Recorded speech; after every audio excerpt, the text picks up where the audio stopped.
મિત્રો, ઢેડિયાપાડા તાલુકાના આંબલેથા જિલ્લા પંચાયત આ વખતે કૌશિક કુમારને રાખવામાં આવ્યા છે અને એવું ટાર્ગેટ આમ આદમી પાર્ટી કરી રહી છે કે આ વખતે ઢેડિયાપાડાની તમામ સીટ કે જીત મેળવે અને આગળ વધે એ રીતના અત્યારે પ્રયત્નો કરી રહ્યા છે। નમસ્કાર મિત્રો, વિડીયોમાં તમારું સ્વાગત છે। વિડીયોને અંત સુધી જોજો અને આપણી ચેનલ પર નવા હો તો ચેનલને સબસ્ક્રાઈબ કરીને લાઇક કરી નાખજો। મિત્રો, તમને ખબર છે અમે ગુજરાતભરની માહિતી જે છે એ તમારા સુધી પહોંચાડવાનું કામ અમે કરી રહ્યા છે।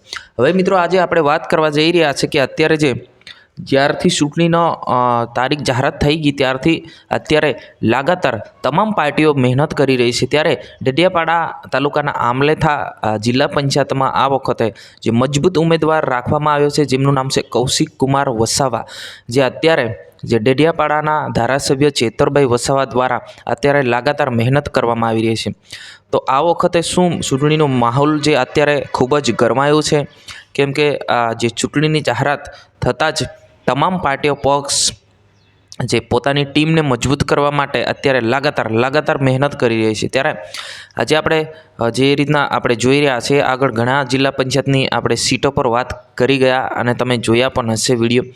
તો આજે આંબલેથા જિલ્લા પંચાયત પર જે મજબૂત ઉમેદવાર કહેવામાં આવે છે, યુવા ઉમેદવાર મજબૂત, એમ તો મિત્રો જોવા જઈએ તો આમ આદમી પાર્ટીના તમામ કાર્યકર્તા મજબૂત જ રાખવામાં આવે છે, શિક્ષિત યુવા તરીકે રાખવામાં આવે છે।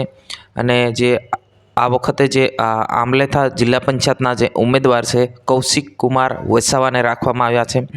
હવે જે રીતના આ વખતે અવશ્ય ચૂંટણીમાં જીતશે એવી રીતના લોકો વાતચીત કરી રહ્યા છે, પરંતુ મિત્રો ચૂંટણી તો ચૂંટણી જ હોય છે, કેમ કે હાર પણ થાય જીત પણ થાય, એ તો વોટિંગ થાય, પછી વોટિંગ ગણતરી થાય, એમનું પરિણામ આવે પછી ફાઇનલ આપણે નક્કી કરી શકીએ કે ઉમેદવારની જીત થઈ છે। તમારે શું કહેવું છે જરૂર કમેન્ટ કરીને બતાવજો। આ વખતે શું ખરેખર કૌશિક કુમાર આંબલેથા જિલ્લા પંચાયતમાંથી ચૂંટણી લડશે ત્યારે જીત મેળવશે કે નહીં, એ અવશ્ય તમારે જણાવવાનું છે। જય હિન્દ।